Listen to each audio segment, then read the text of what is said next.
Hello नमस्कार, welcome to inculcate learning. EMRS और DSSB की जो टीचिंग एप्टीट्यूड की क्लासेस हम कर रहे हैं उसमें 6th क्लास है ये हमारी। EMRS की क्लासेस जो हैं वो ऑब्वियसली आपका 13 दिसंबर को पेपर है और EMRS की लिमिटेड क्लासेस होनी है, तो वो लिमिटेड क्लासेस का नंबर आज मैं बता देती हूँ।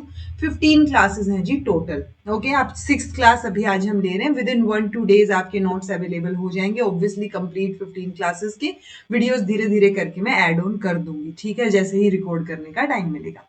तो ये जो 15 क्लासेस होंगी इसमें जो 15th क्लास होगी इसमें आपको PYQs देखने को मिलेंगे। ऑब्वियस सी बात है कि हम ऑलरेडी जो एक क्योंकि इन 15 के अलावा एक क्लास हमने जो EMRS के PYQs है वो भी ली थी, तो वो भी इन्हीं नोट्स में शामिल होगी। लेकिन ये जो 15th क्लास होगी इसमें आपको 1100 के अराउंड प्रीवियस ईयर क्वेश्चंस देखने को मिलेंगे। ये प्रीवियस ईयर क्वेश्चंस जो हैं वो आपके KVS के टाइम पे या नेट के टाइम पे या किसी भी एग्जाम में जब टीचिंग एप्टीट्यूड की बात आती है तो जो क्वेश्चंस आए हुए हैं वो डाले हैं मैंने, ठीक है।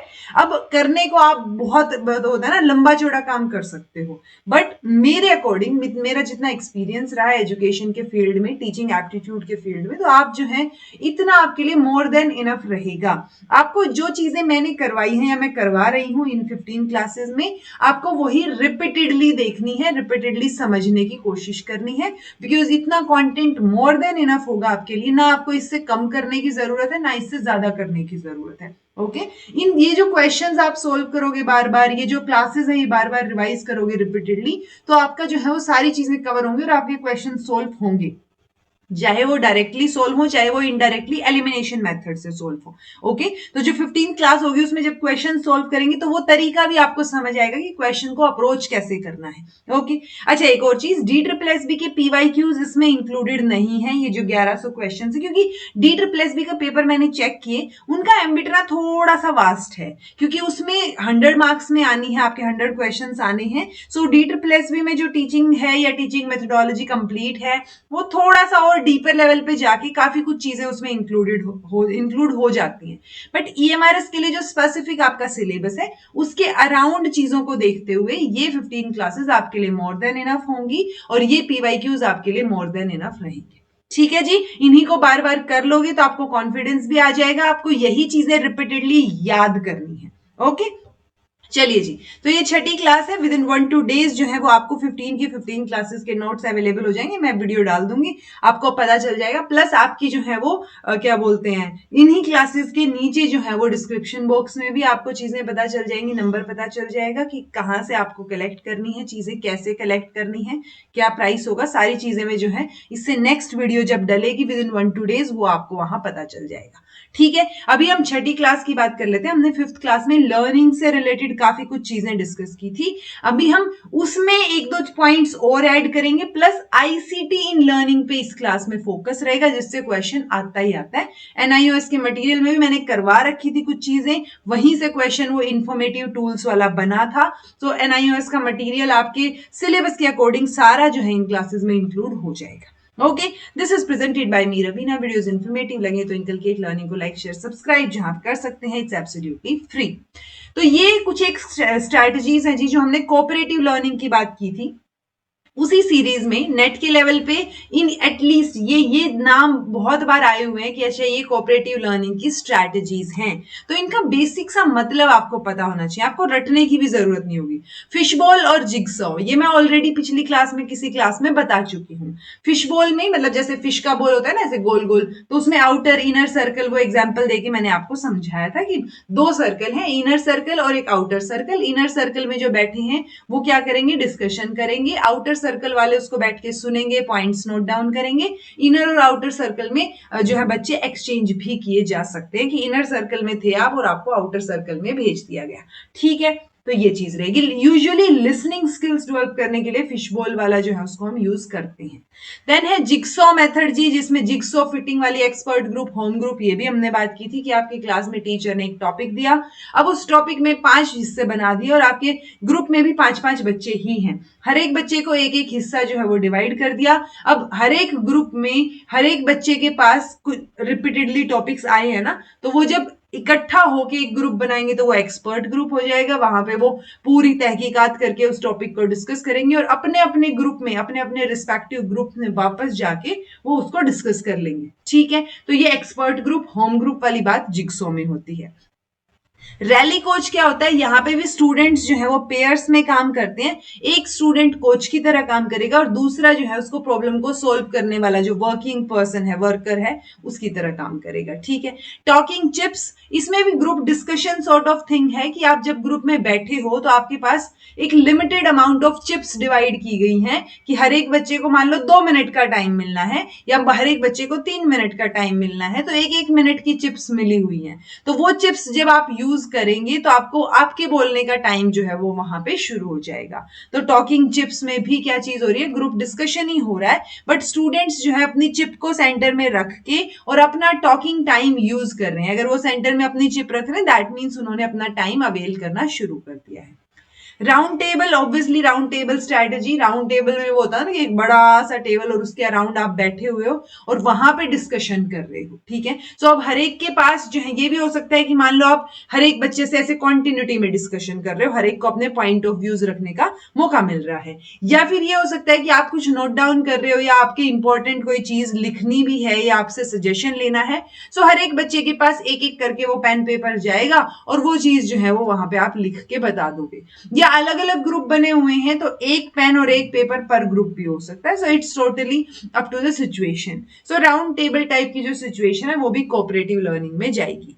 थिंक, पेयर एंड शेयर, इस स्ट्रेटेजी में क्या हो रहा है, स्टूडेंट्स पहले तो इंडिविजुअली थिंक कर रहा है एक टॉपिक के बारे में, फिर अपने पार्टनर के साथ डिस्कस कर रहा है यानी पेयरिंग में, और उसको फाइनली आइडियाज को पूरे ग्रुप के साथ शेयर कर रहा है। सो इसमें भी जो पेयर बन रहा है वो दो का ही बन रहा है टेक्निकली। तो थिंक देन पेयर, पेयर के साथ शेयर करो और जो है अपने फिर फर्दर पूरे होल ग्रुप के साथ या पूरी क्लास के साथ शेयर करो। ठीक है, देन है जी टीम, पेयर, सोलो। इसके अंदर भी एक बार आप टीम में काम कर रहे हो, जब देन टीम में मान लो 5 लोग थे तो अब, या 6 लोग थे तो 2-2 करके फर्दर डिवाइड कर दिया, अब आप पेयर में काम कर रहे हो और फाइनली आप इंडिविजुअल जो है उस सोलो को, उस प्रॉब्लम को सोल्व कर रहे हो, सोलो जा रहे हो। ठीक है, तो टीम में, पेयरिंग में and then solo. Okay, numbered head together, इसमें मैं एक एग्जांपल देती हूँ। यूजुअली आप जो वो करते हो ना, वो नहीं देखी आपने, क्या नाम था रे शाहरुख खान की जो मूवी है, तू ही तो जन्नत मेरी, जन्नत मेरी वाला गाना है, रब ने बना दी जोड़ी। ठीक है, कई बार सिनेरियोस चल रहे होते हैं दिमाग में, तो उसमें वो क्या करते हैं, जब वो डांसिंग के उनके ग्रुप्स बनने होते हैं तो उनको रैंडमली नंबर्स बांट दिए जाते हैं। अब जिन दो बंदों का नंबर सेम मैच कर रहा होगा, आप जो एक दूसरे को दिखा के कंफर्म करोगे कि जिसका मैच कर रहा है उनकी पेयरिंग हो गई, और फिर वो साथ में जो है वो डिस्कशन करेंगे, चीजें करेंगे। ओके, सो ये कोऑपरेटिव लर्निंग के पार्ट्स हैं, स्ट्रेटजीज हैं, जो नाम एटलीस्ट आपको पता हो। एक मैंने आपको बोला था कॉग्निटिव अप्रेंटिसशिप का जो मॉडल है वो आप थोड़ा सा देखेंगे। ओके, सो ये थियरी दो इश्यूज पे एम्फसाइज करती है कि teaching process to handle the complex task और कॉग्निटिव प्रोसेस जो लर्निंग में इंक्लूडेड है। ओके, तो एक तरीके से ये कैसे जो है आप चीजों को वर्कआउट करोगे उसके ऊपर फोकस है। जैसे इंटर्नशिप होती है वैसे ही कॉग्निटिव लेवल पे अप्रेंटिसशिप है ये। ओके, तो इसके अंदर एक मॉडल है, इस मॉडल में ये 6 स्टेप्स हैं। पहला मॉडलिंग, जब आप किसी को देख रहे हो, ठीक है, उसको ऑब्जर्व कर रहे हो, जैसे हमने विकैरियस लर्निंग या ऑब्जर्वेशन लर्निंग में काम किया था। फिर आप कोचिंग, जहां पे मेंटोर जो है वो ऑब्जर्व कर रहा है अब आपको और चीजों को आपको गाइड कर रहा है या फीडबैक दे रहा है। यहाँ पे मेंटोर आपको सपोर्ट प्रोवाइड कर रहा है थोड़ी सी, जो जैसे स्कैफोल्डिंग जो हमने जेड के उसकी बात की थी, zone of proximal development, ZPD। ठीक है, सो वो वाली सिचुएशन है। देन आर्टिकुलेट कर रहे हो आप अपनी चीजों पे, रिफ्लेक्ट बैक करना। ठीक है, यहाँ पे सेल्फ असेसमेंट कर रहे हो आप अपने आप के ऊपर, और फिर आप उस फर्दर टॉपिक, उसी टॉपिक पे फर्दर एक्सप्लोर कर रहे हो जो मेंटोर ने बताया उससे बियॉन्ड जाके। Okay, so modelling, coaching, scaffolding, articulation, reflection and exploration. So ये जो है वो कॉग्निटिव अप्रेंटिसशिप की थियरी या मॉडल, इसके ये जो है 6 स्टेजेस हैं। अब ये 6 टीचिंग मेथड्स लगा लो आप, ठीक है, जो ग्रुप्स में सॉर्ट किए गए हैं। कैसे, जो मॉडलिंग, कोचिंग और स्कैफोल्डिंग है वो ट्रेडिशनल मेथड्स की तरफ दिखता है, और जो आर्टिकुलेट करना, रिफ्लेक्ट करना या एक्सप्लोर करना, ये थोड़ा सा मॉडर्न जो प्रॉब्लम सॉल्विंग स्ट्रैटेजीज हैं उनकी तरफ दिखता है। ओके, सो ओवरऑल ये 6 नाम आपको ध्यान होने चाहिए, और ये कॉग्निटिव अप्रेंटिसशिप की थियरी है, मॉडल है, ये पता होना चाहिए। ओके जी। अब हम बार बार लर्निंग की बात कर रहे हैं तो याद करना, मेमोरी भी एक इंपॉर्टेंट टॉपिक है जहां से क्वेश्चन आ सकता है। सो मेमोरी में यूजुअली ये लॉन्ग टर्म मेमोरी है, ठीक है। सो लॉन्ग टर्म मेमोरी है, एक्सप्लिसिट मेमोरी, इम्प्लिसिट मेमोरी, ठीक है। एक्सप्लिसिट मतलब जहां पे आपको कॉन्शियस अवेयरनेस की जरूरत पड़ेगी। इम्प्लिसिट मतलब आपके अंदर ही है वो चीज, इंट्रिंसिक है, आपको उसको याद रखने के लिए एक्स्ट्रा एफर्ट डालने की जरूरत नहीं पड़ रही है। सो जो चीजें आपको एफर्ट नहीं डालना पड़ रहा वो आपकी इम्प्लिसिट मेमोरी में है, ठीक है। मान लो मम्मी अब रोज खाना बनाते हैं, 40 साल से खाना बना रही हैं वो, तो अब उनके दिमाग में ऑलरेडी फिट है कि दाल को कैसे छौंक लगाना है। ओके, हो सकता है आपने नया नया खाना सीखा हो बनाना या आप पहली बार बना रहे हो, तो वो चीज, वो रेसिपी आपकी एक्सप्लिसिट मेमोरी में होगी और मम्मी की इम्प्लिसिट मेमोरी में होगी। उनको कॉन्शियसली याद रखने की जरूरत नहीं है, उनको ऑटोमेटिकली है वो चीज।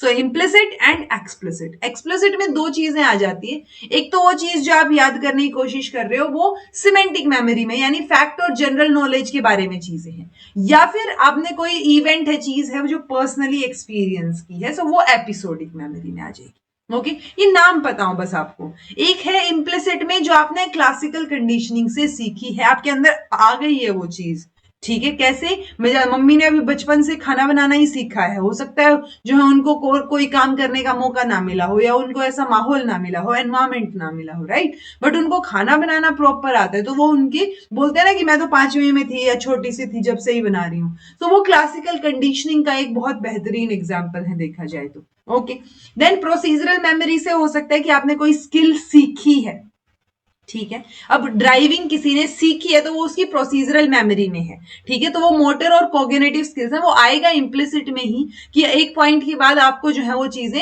याद रखने की जरूरत नहीं है, आपको पता है क्लच का है, गियर का है, हैंड ब्रेक का है, क्या चीज का है, कैसे रेस देनी है, कैसे चलानी है। ओके, तो वो प्रोसीजरल मेमोरी में चलेगी कि बैक टू बैक प्रोसीजर है कि आपने क्या करना है जी, पहले अपना हैंड ब्रेक नीचे करना है, उसके बाद आपने गाड़ी चलानी शुरू करने के लिए ब्रेक पे पैर रख के क्लच को धीरे धीरे छोड़ना है, वो चीजें, ठीक है। सो वो चीज क्या है, वो प्रोसीजरल मेमोरी में, कि एक प्रोसीजर है, सेट प्रोसीजर जो आपको पता है। देन है प्राइमिंग, कि आप कई बार क्या करते हो, एनहेंस्ड आइडेंटिफिकेशन ऑफ ऑब्जेक्ट्स या फिर वर्ड्स, कि कई बार आप उन वर्ड या ऑब्जेक्ट के थ्रू आपको कोई चीज एकदम से याद आ जाती है, ठीक है, तो वो प्राइमिंग में आ जाएगा, वो भी इम्प्लिसिट का पार्ट रहेगा। ओके, ये वर्ड्स आपको याद होने चाहिए, सिमेंटिक क्या है, एपिसोडिक क्या है, एक्सप्लिसिट में कौन से हैं, इम्प्लिसिट में कौन से हैं, दैट्स इट। ओके, देन बात आती है जी ट्रांसफर ऑफ लर्निंग, जो आपने सीखा है अलग अलग चीजें, अब उसको ट्रांसफर करना। तो दो तीन वर्ड आपको देखने को मिलेंगे, एक है लो रोड ट्रांसफर, एक है हाई रोड ट्रांसफर। ओके, लो रोड से आराम से पता चल रहा है कि कोई ज्यादा एफर्ट डालना नहीं पड़ रहा है, वो ऑटोमेटिक ट्रांसफर है, ठीक है, या रिफ्लेक्स एक्शन में ही वो चीज आ गई है, तो रिफ्लेक्सिव ट्रांसफर भी इसको बोलते हैं, ठीक है, यानी वेल प्रैक्टिस्ड रूटीन जो है वो उसमें चीजें इन्वॉल्व हो गई हैं। ओके, सो वो आपका लो रोड ट्रांसफर में रहेगा। हाई रोड ट्रांसफर में आप डेलिबरेटली एक चीज जो आपने सीखी है उसकी वजह से थोड़ा और एफर्ट लगा के उस लर्निंग को ट्रांसफर कर रहे हो, वो लर्निंग कहीं ना कहीं हेल्पफुल फील हो रही है, ठीक है। Then positive, negative, zero transfer, ये वर्ड्स भी यूज होते हैं जी। पॉजिटिव ट्रांसफर की आप जब बात करोगे तो लर्निंग मतलब पहली जो सिचुएशन में एक चीज सीखी है वो किसी दूसरी सिचुएशन में पॉजिटिवली हेल्प कर रही है आपको, ठीक है। आपकी ऐसे राइटिंग स्किल्स जो आपने इंग्लिश क्लास में सीखी थी, अब वो सोशल स्टडीज का जो पेपर आप लिख रहे हो जिसमें थियोरिटिकल पोर्शन ही लिखना है, ऐसे टाइप की चीजें हैं, तो वहां पे आपको हेल्प कर रही है। ओके, नेगेटिव ट्रांसफर में क्या हो गया, जो पहले सीखा था अब वो नेगेटिवली अफेक्ट कर रहा है आपकी अभी नई वाली चीज को। ओके, यानी कि एक तमिल स्पीकर जो है उसकी जो प्रोनाउंसिएशन होगी इंग्लिश वर्ड्स की, वो उसके उसमें एक तमिल एक्सेंट आ सकता है, या हरियाणवी वालों का हरियाणवी एक्सेंट आ सकता है, राइट। सो वो एक नेगेटिव ट्रांसफर वहां पे आपको देखने को मिलेगा, वो हिंड्रेंस क्रिएट कर रहा है कहीं ना कहीं। जीरो ट्रांसफर, आपके जीरो ट्रांसफर की बात करेंगे तो पिछली जो लर्निंग थी और अब वाली जो लर्निंग है उनमें कोई हिंड्रेंस या कोई जो है सपोर्ट नहीं देखने को मिल रहा है, सो वो चीज क्या रहेगी, जीरो ट्रांसफर की कोई लेना देना है ही नहीं। ओके, कई बार एक आधा वर्ड अगर यहां मिस हुआ है, जैसे बायलेटरल ट्रांसफर, ठीक है, या फिर आपका वर्टिकल ट्रांसफर, हॉरिजॉन्टल ट्रांसफर, ये वर्ड्स भी यूज हो जाते हैं, सो आप लिटरल वर्ड के साथ ही जाइएगा। ओके, बायलेटरल ट्रांसफर क्या होता है ये आप मुझे बताइएगा, इससे रिलेटेड हम जब क्वेश्चंस करेंगे उसमें एक क्वेश्चन भी इंक्लूडेड है कि ये सिचुएशन है, तो ये किस तरीके का ट्रांसफर ऑफ लर्निंग आपको देखने को मिल रहा है। ओके जी, पॉजिटिव नेगेटिव में आप अलग से एग्जांपल्स भी ले सकते हो, जैसे मान लो आपने पहले कोई चीज सीखी थी और उसकी वजह से आप, वही है नेगेटिव ट्रांसफर ही हो गया कि मान लो आपने जो है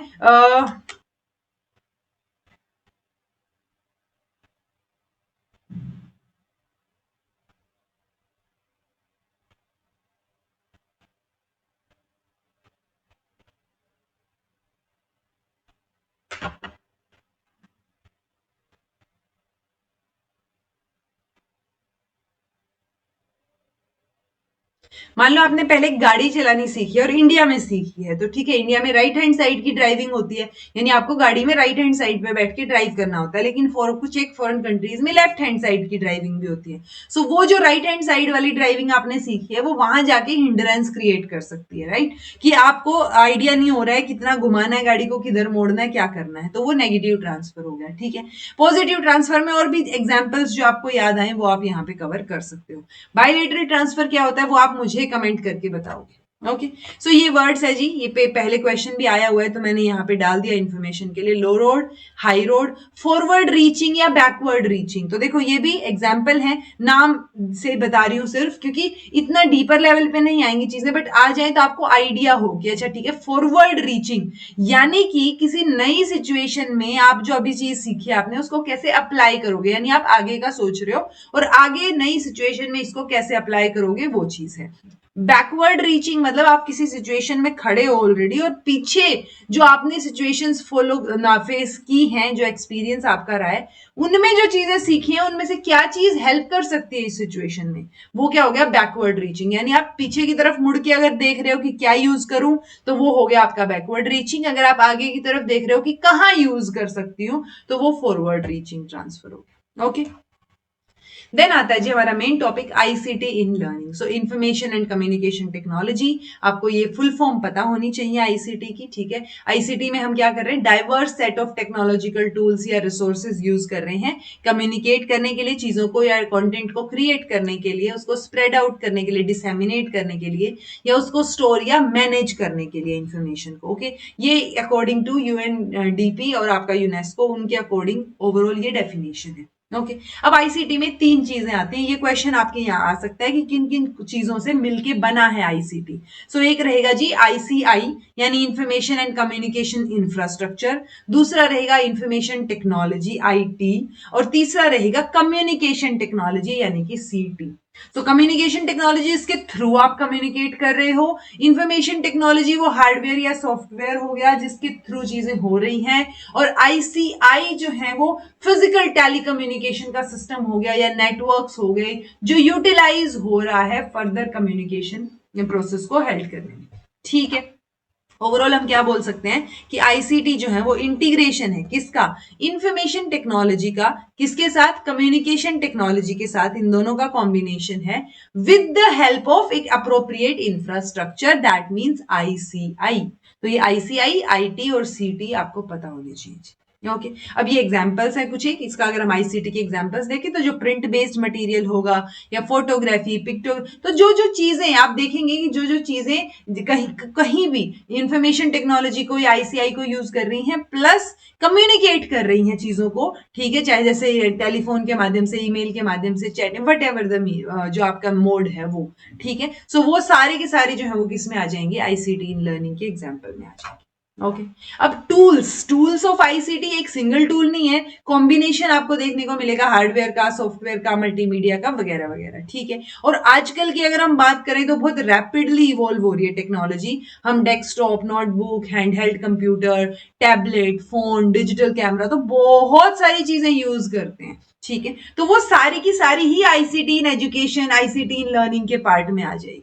ओके, अब ये जो टूल्स हैं आप कैसे इनसे कुछ और किस कैसे चीजों को क्रिएट करते हो या क्लासरूम में कैसे उनको यूज किया जा सकता है, कैसे बच्चों को जो है वो हायर ऑर्डर थिंकिंग स्किल्स उनकी डेवलप की जा सकती है इनका यूज करके, वो फिर हम क्लासरूम में उसके यूज की बात करते हैं उसमें। ओके, ये चार तरीके के ब्रॉड टूल्स है जी, ये क्या है, इनका क्या मतलब है वो आपको पता होना चाहिए। आपने एक क्वेश्चन देखा होगा ये हमारे जब पीवाईक्यूज करवाए थे, इंफॉर्मेटिव टूल्स जो हैं वो उससे रिलेटेड क्वेश्चन आया हुआ है। ये NIOS के मटेरियल में जो चीजें 502 वाले में, वहां पे एक ICT इन लर्निंग का चैप्टर है, वहां से ये क्वेश्चन आया हुआ था, जो मैंने पहले भी करवा रखा था। ओके अब पहला है इंफॉर्मेटिव टूल्स। नाम से ही पता चल रहा है इंफॉर्मेशन प्रोवाइड करने के लिए आपको ऐसा टूल जहां पे ह्यूज अमाउंट ऑफ इंफॉर्मेशन मिल जाएगी।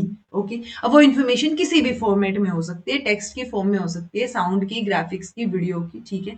जैसे अगर आप कोई चीज इंफॉर्मेटिव टूल्स में मेजरली जो एनसाइक्लोपीडियाज हैं वो आ जाते हैं, जो वर्ल्ड वाइड वेब पे आपको देखने को मिलेंगे। सो आप उसको वहां से इंफॉर्मेशन को कलेक्ट कर सकते हो, वहां से बेसिकली आप इसीलिए वहां से इंफॉर्मेशन कलेक्ट कर रहे हो, तो हम उसको इंफॉर्मेटिव टूल बोल रहे हैं कि वो बहुत अच्छे से आपको इंफॉर्मेशन कलेक्ट करके दे रहा है। ओके सिचुएटिंग टूल क्या हो गया, इसमें वैसे टूल्स आएंगे जो आपको एक तरीके से ना नियरली डायरेक्ट एक्सपीरियंस जो है वो प्रोवाइड कर सकते हैं। जैसे हमने सिचुएटिंग कॉग्निशन की बात की थी, सिचुएटेड कॉग्निशन की, हमने ये भी बोला था कि उस एनवायरमेंट में सीखना, LPP वाली बात की थी हमने, ठीक है।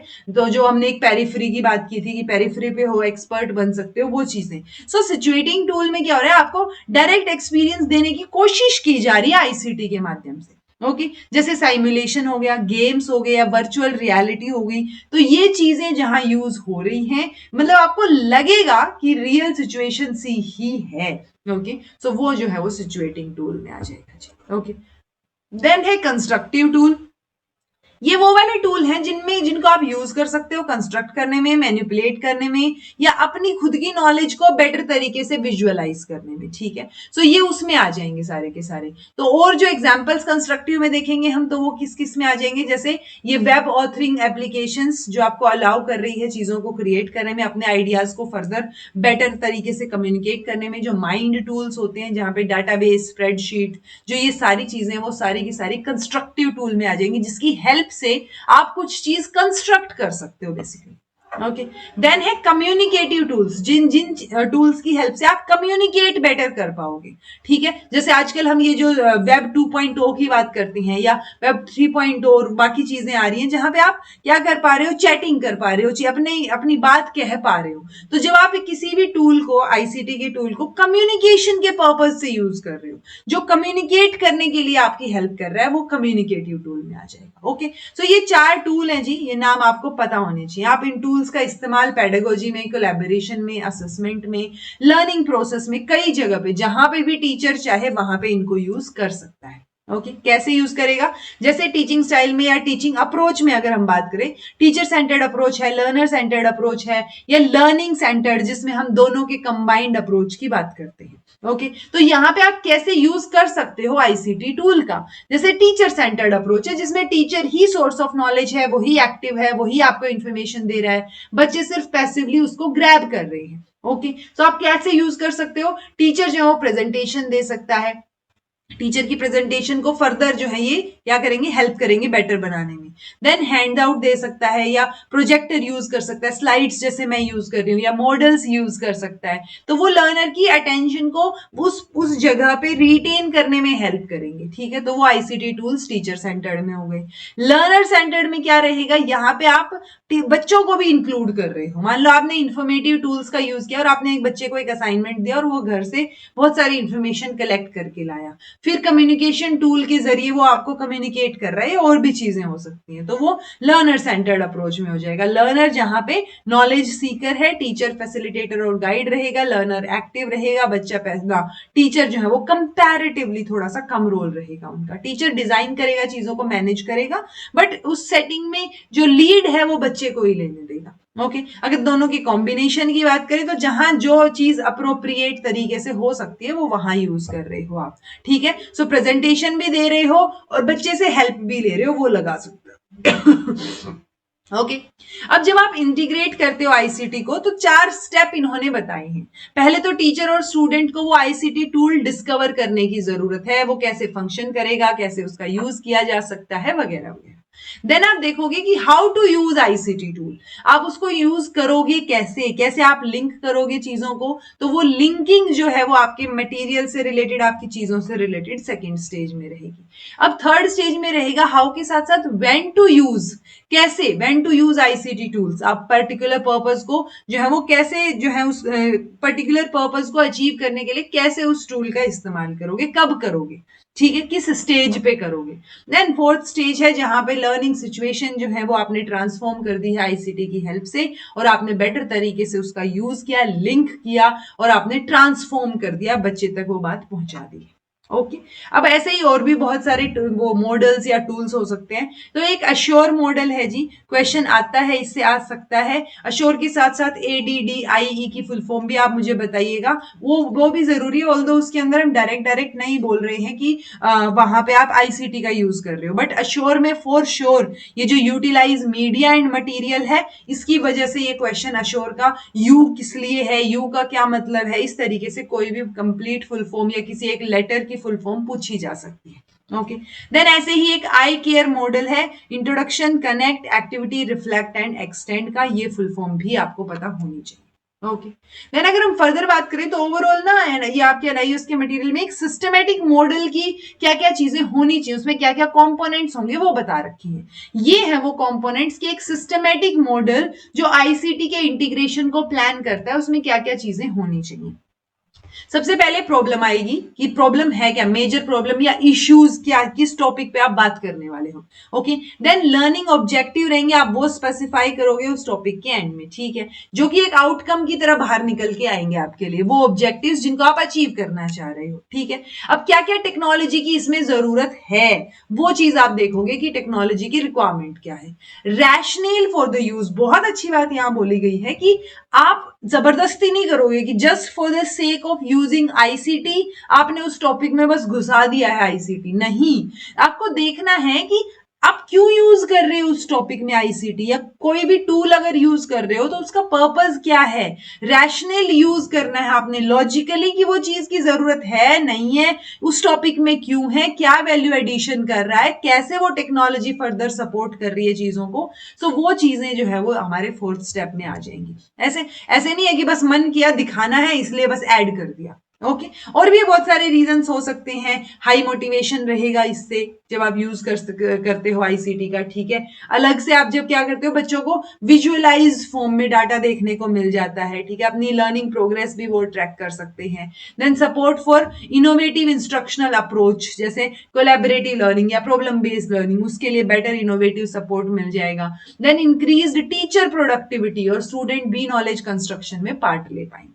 और पांचवा रहेगा कि सारी चीजें जो प्लान की हैं अब उनको अंजाम तक पहुंचाइए और इंप्लीमेंट कर दीजिए। ओके देन रिफ्लेक्ट बैक भी करना है, बिकॉज आपने इंप्लीमेंट कर दिया, प्लान अच्छा था नहीं था वो तो उसकी सक्सेस के ऊपर डिपेंड करेगा ना, तो कैसे चीजें वर्कआउट हुई नहीं हुई, क्या और इंप्रूवमेंट किया जा सकता है, वो बैठ के आप रिफ्लेक्ट बैक करोगे। ओके अब पहले हम क्या करते थे आईसीटी से पहले, जो चीजें जैसे मल्टीपल चॉइस क्वेश्चन हो गया, ट्रू फॉल्स हो गए, तो ये जो हम टेस्ट लेते थे इसको हम टेस्टिंग कल्चर बोलते थे, जिसके थ्रू हम असेस करते थे बच्चों को। ओके अब हम क्या कर रहे हैं, हम टेस्टिंग कल्चर से रिफ्लेक्टिव कल्चर की तरफ शिफ्ट हो रहे हैं। ये स्टेटमेंट ध्यान रखना, हो सकता है कहीं ना कहीं इस्तेमाल हो जाए। Okay so reflective culture of assessment में प्राइमरीली फोकस सेल्फ असेसमेंट और पीयर असेसमेंट पे है, यानी सेल्फ असेसमेंट को कंबाइन कर दिया गया है पीयर असेसमेंट के साथ, जिसमें आप तो रिफ्लेक्ट बैक कर ही रहे हो, दूसरा बच्चा भी आपकी परफॉर्मेंस को असेस कर रहा है। ओके पर्पस क्या है ऐसी असेसमेंट का, हम कॉग्निटिव कॉम्पिटेंसीज जानना चाह रहे हैं कि आप कॉग्निटिव लेवल पे कितने कॉम्पिटेंट हैं,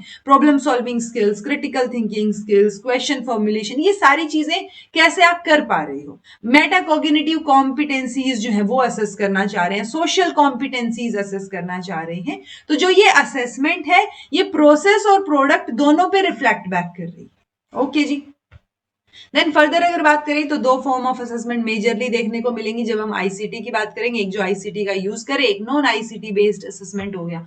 जो आईसीटी बेस्ड है उसमें कंप्यूटर बेस्ड टेस्टिंग आ जाएगी, मल्टीमीडिया प्रोग्राम डेवलपमेंट आ जाएगा, पावर पॉइंट प्रेजेंटेशन आ जाएगा, या कॉन्सेप्ट मैप कंस्ट्रक्शन आ जाएगा।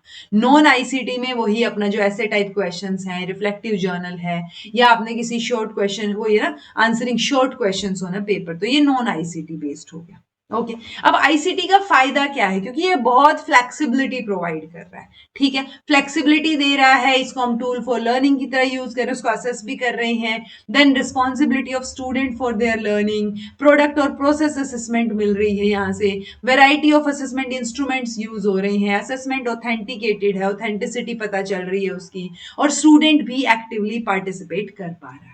ओके ये बहुत इंपॉर्टेंट स्लाइड है, यहां से मुझे लगता है कि अगर अच्छा पेपर बना तो क्वेश्चन आ सकता है, बिकॉज नेट में बहुत क्वेश्चन आता है इससे, ठीक है, और ये बहुत इंपॉर्टेंट है, प्लस हो सकता है आईसीटी आपके उसमें भी इंक्लूडेड है, आपके अलग से पोर्शन भी है आईसीटी का, तो वहां पे आ जाए, कहीं ना कहीं प्रोबेबिलिटी है इस क्वेश्चन के आने की, कि लर्निंग मैनेजमेंट सिस्टम, तो ये एक सॉफ्टवेयर प्रोग्राम है जी, ठीक है, जो administer, record, track, report provide करता है, ट्रेनिंग प्रोग्राम्स, तो ये उनके लिए ई लर्निंग के लिए बहुत हेल्पफुल है ये सॉफ्टवेयर।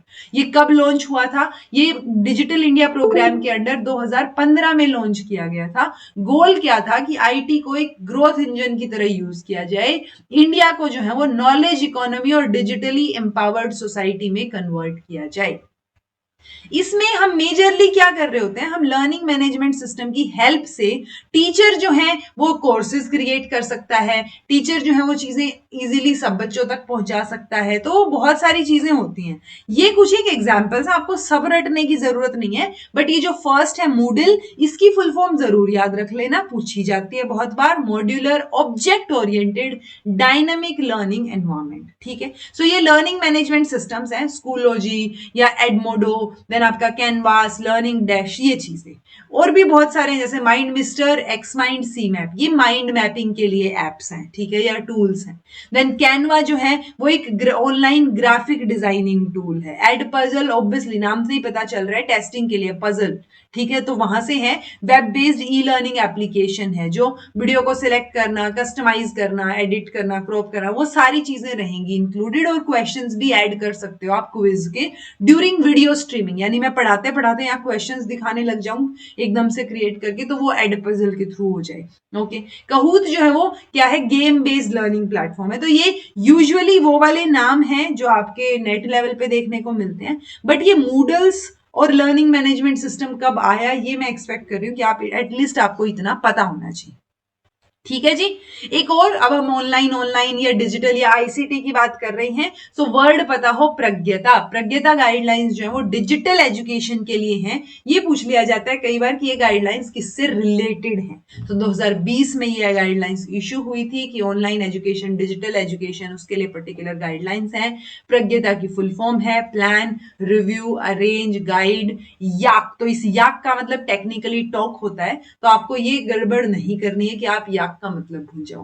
देन असाइन, ट्रैक और अप्रिशिएट, तो ये फुल फॉर्म है जी जो आपको याद होनी चाहिए। ये आपका आईसीटी इन लर्निंग की बात हो गई, अदरवाइज बाकी आप सब लोग टेक्नोलॉजी प्रो हैं आजकल, और नहीं है तो होना चाहिए थोड़ा सा कि आपको चीजें पता है टेक्नोलॉजी के बारे में। कुछ एक आप आईसीटी वाली चीजें जो पढ़ोगे वो कंप्यूटर बेस्ड लर्निंग में आ जाती है, या कंप्यूटर असिस्टेड लर्निंग में आ जाती है, कि आपने कंप्यूटर की हेल्प से कुछ चीज की है।